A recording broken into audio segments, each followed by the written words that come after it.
I took my brother ice fishing, then faked my own death. Here's what happened. Subscribe to Am I the Jerk on YouTube and hit the bell for notifications.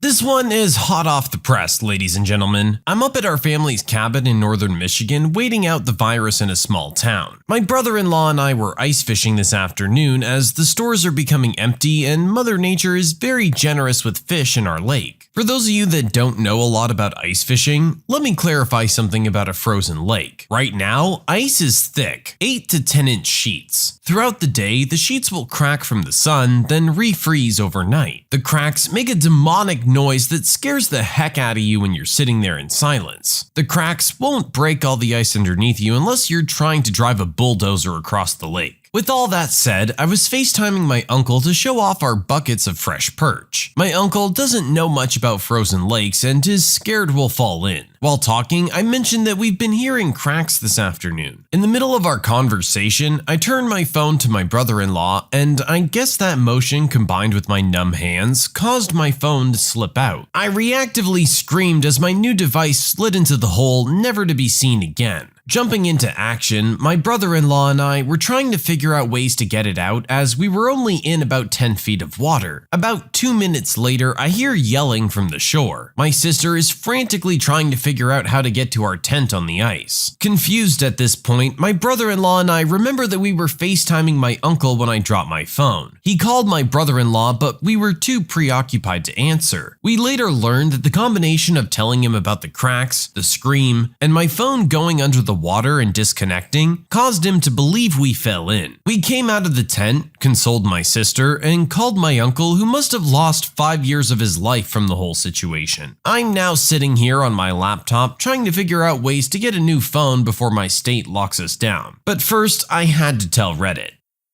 This is just a series of unfortunate events that led to an unfortunate misunderstanding. Being a paranoid person myself, I'm probably right there with your uncle that I would have been terrified that you fell in. What else are you supposed to think in that situation? From his point of view, you just went under the ice while he was talking to you. I guarantee the situation at least scared the bejesus out of him.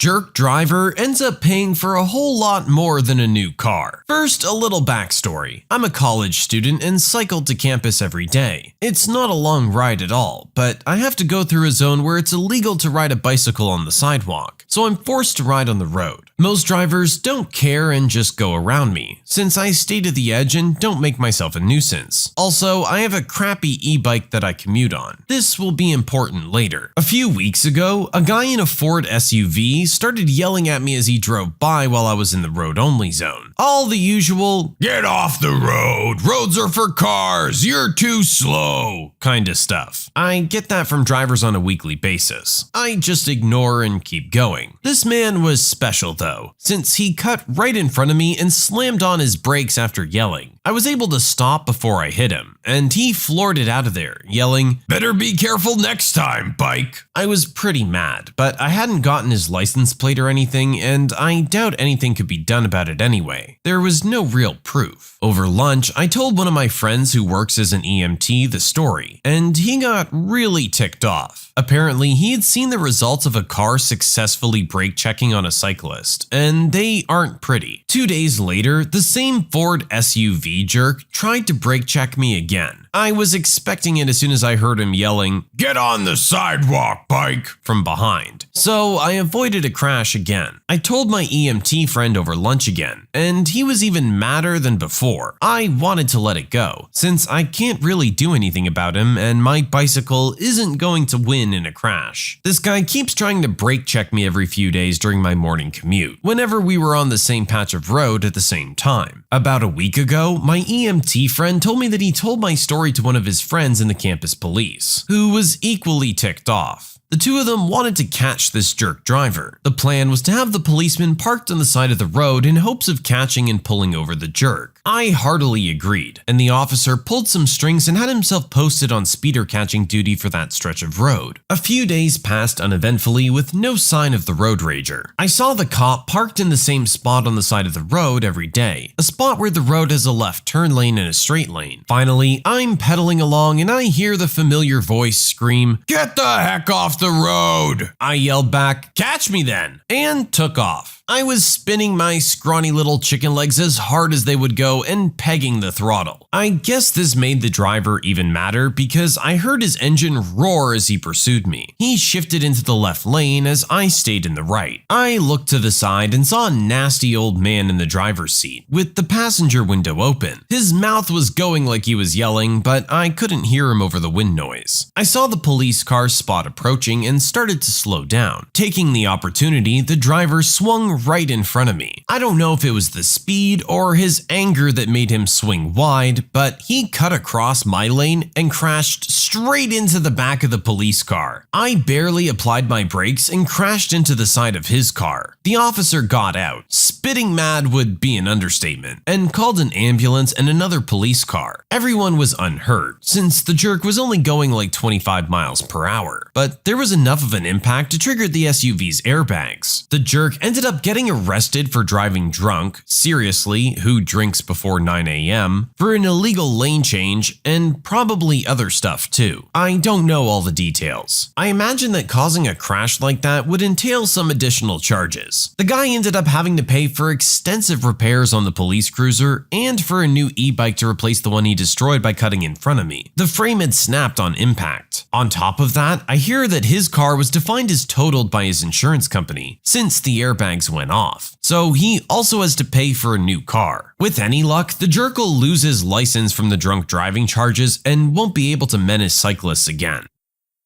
There's a whole lot wrong with this story. For one, the guy's drunk before 9 a.m. What is so wrong in your life that you need to have that many drinks before 9 o'clock in the morning? 2, you're getting behind the wheel of a car in that state. Probably not a great decision. And 3, you're brake checking bikes. Come on, buddy. Are you really that miserable? Our original poster's just another guy trying to get to work. Same as you. Why are you gonna give him a hard time because of what he's driving? Trust me, I'm sure bikes don't want to be on the road with cars like you. Just go around him and go about your business. Otherwise, you could end up doing exactly what you did, getting into an accident and having to dish out a ton of money. I hope it was worth it.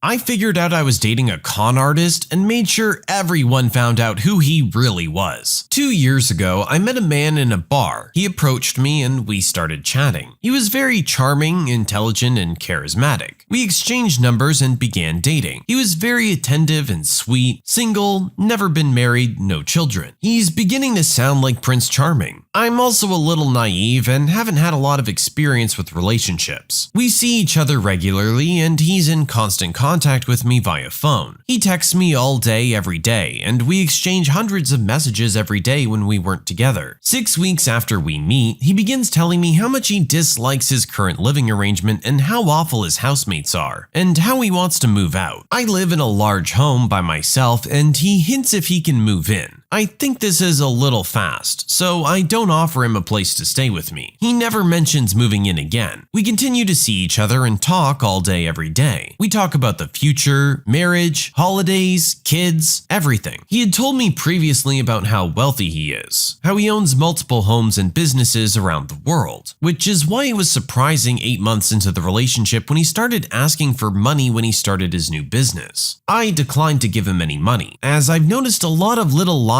and inconsistencies with his stories and behaviors. He's also very controlling and constantly negging me. I start to cool off on him as things aren't adding up. He assures me everything he's said is true, and he would never lie to me, and he loves me so much and would never hurt me. Something feels off still. I start sleuthing him online, trying to find information about him. Nothing comes up. I end things with him, and he begs for me back. I'm dubious, but continue to talk to him, as I'm very curious about finding out who this guy I fell in love with really is. I hired a private investigator to find out, as I just could not shake my gut instinct that something bad is going on. I was devastated to find out the truth. He's been married for 10 years and lives with his wife and 2 kids. He's been married 3 times and has 5 kids total. He's broke. He lied about his age, where he grew up, childhood, everything. He has a serious mental health disorder. He's a pathological liar and chronic manipulator. I did realize this by the end. He sleeps with men on the down low and has a harem of women. He perpetuates love fraud schemes for attention, money, and acquisitions. He's conned his friends out of money. The list is endless. I confront him. He lies and says it's not true.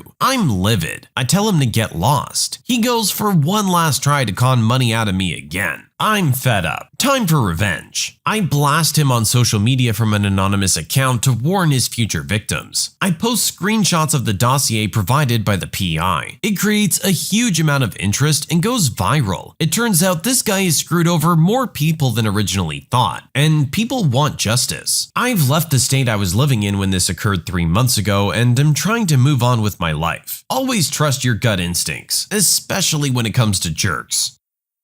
Yeah, our original poster just had a bad gut feeling here and really took it all the way. The relationship was already over when they were digging this deep. That shows how bad the feeling was. Thankfully, it sounds like they got out relatively scot-free. Sounds like this guy screwed over other people a lot worse. I'm surprised his wife would have never caught on to what he was doing. But our poster did the right thing in trying to make sure no one else got taken in by this guy in the future. Who knows how much damage he's actually caused over time.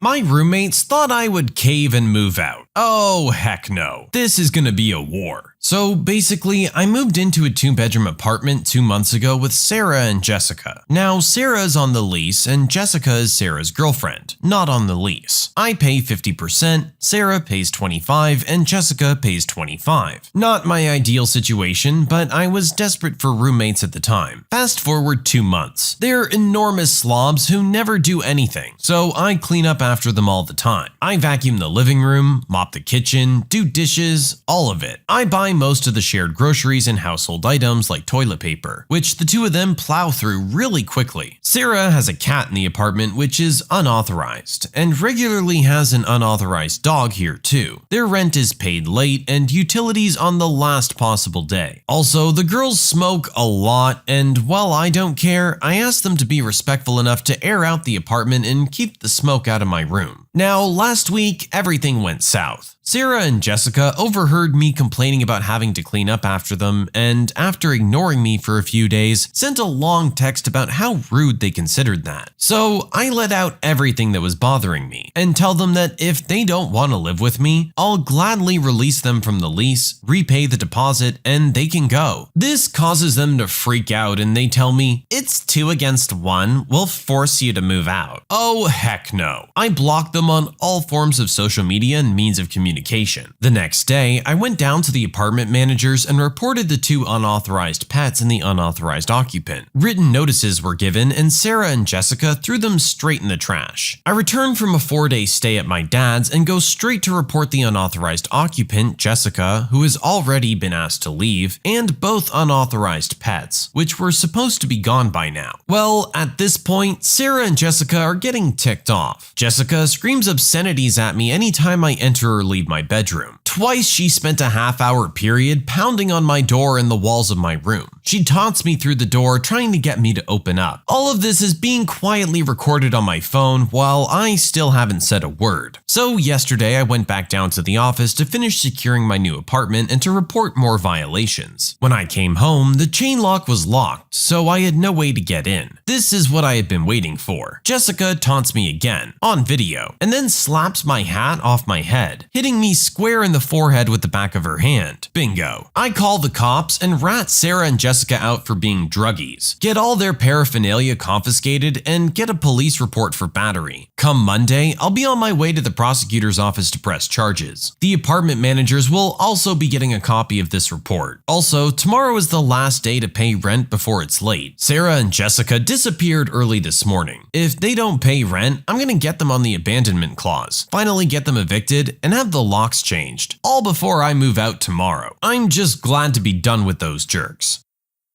These really do sound like nightmare roommates. I'm sure if they had been at least willing to meet you in the middle a little bit, things would have gone a little easier. But there's just a whole lot of cons to these two and no pros as far as I can tell. I'm sure if they kept to themselves, kept decently clean, and paid rent on time, you wouldn't have cared. But when this is how they treat you and the apartment that you're sharing, I don't see why they would expect anything different. At least you get to move on now, and Godspeed to whoever has to live with them next. My foster daughter wants her own room, but I don't have the space. So we have two new foster placements, 10-year-old girl and 15-year-old girl. We also have a biological daughter, 13-year-old girl. We live in a 3-bedroom house, and at this time, it's not possible to add more room. We do plan on moving eventually, but that's not something that will happen for a year minimum. Originally, we were only receiving single placements, but got our first sibling group in 10-year-old girl and 15-year-old girl. In our country, siblings can share a room, both bio and foster. The only condition is non-biological siblings of the opposite sex can't share a room, which isn't an issue here. We try to do what we can to make the siblings comfortable, but recently, 15-year-old girl said at their home she has her own room, and she hates sharing. We've tried to divide with curtains and privacy panels and things like that. We've let the 15-year-old girl get a lot of personalized stuff for her room, but it's a struggle. 15-year-old girl has requested her own room. The other issue is 13-year-old girl set a boundary when we started fostering 2 years ago that she wouldn't share her room. We agreed, as it seemed reasonable. She's always great with the other kids in our home, but also deserves her own space where she can decompress. She went from being an only child to having other children in the home. We also make sure we get a lot of one-on-one time with her and still do stuff as a family. She knows she can talk to us about anything. We did ask her about 10-year-old girl sharing her room, and obviously, she said no. We explained this to 15-year-old girl and now she's upset, saying it's not fair. We feel conflicted. Our social worker backs us up, but some people in our personal life say we're in the wrong. Other relevant info, we don't know exactly how long 15-year-old girl and 10-year-old girl will be with us, but the current plan in place is 10 months minimum, with the likelihood it could be longer. So it's not as if 10-year-old girl and 13-year-old girl would only share a room for a few weeks. Am I the jerk? I don't know what to do here. This is a really tough situation to be in. Obviously, in a perfect world, every kid would have their own space, but it's just not something that can be accommodated here. I think the biological daughter's already being really good about sharing her home and parents with other kids. It is understandable that she would want her own space, but again, that's going to be the case with all of them, especially the 15-year-old as she starts getting older. I think at the end of the day, you guys are doing the best that you possibly can. It's not an ideal situation, but the girls are healthy, have food in their mouths, a roof over their heads, and people around them that care about them. It could be a lot worse. I would tell them to just hang in there until you guys get the new place, and then you can talk about everyone having their own space. My sister-in-law insists I enforce some crazy rules when she forces me to babysit. I, 27-year-old female, live about a block from my parents. They helped me buy my house and they're awesome. They also babysit for my brother and his wife all the time. However, when they're not available, my sister-in-law will bring her kids, 10, 8, and 6, to my house, since I work from home. I've tried explaining repeatedly that I'm working, and she refuses to understand. My parents aren't her biggest fans either, but they've begged me to humor her, so I allow it. They're good kids and I love them, but I don't enforce her rules on them. Nope, sorry, I don't have organic fruit juice. I have Coke, Mountain Dew, and Red Bull. Or you can drink tap water. You want avocado with an egg on rye? Well, I have potato skins from Costco. What the heck is VeggieTales? My TV has Netflix, Prime, and Disney. Watch whatever you want. She gets mad at me for not following her rules for her kids, but keeps dropping them off. My brother says I'm being a jerk for not just doing what they want, so I told him I would if they A, paid me to watch their kids, and B, supplied whatever their kids were supposed to eat, drink, and watch. Am I the jerk? Sounds like you're just laying down the ground rules, same as she is. She doesn't get to completely dictate how this goes down. You're doing her a favor by watching the kids, and you've tried to explain to her that this is not ideal for you in any way. You're supposed to be working. You can't be spending a whole lot of attention watching her children. And yeah, I totally agree. If she's going to be dropping them off and insisting they eat and drink specific stuff, she needs to be supplying that stuff. It can't just be expected that your lifestyle is going to match her lifestyle. That's not going to be the case. Maybe this conversation will wake her up a bit and she'll realize that she's just kind of taking advantage of you. Or alternatively, she just stops bringing the kids there and gets an actual sitter. Either way, you're going to be better off. But no, you're not a jerk for standing up for yourself and laying down the law in your own house. I get that they're her kids, but it's your house. When you subscribe, make sure to hit the bell to turn on notifications. Put the playlist on in the background to finish listening to all the stories, linked at the top of the description. And if you like Am I the Jerk, give Am I the Genius a shot, linked in the description as well. Either way, thanks a lot for watching, and we'll see you guys next time.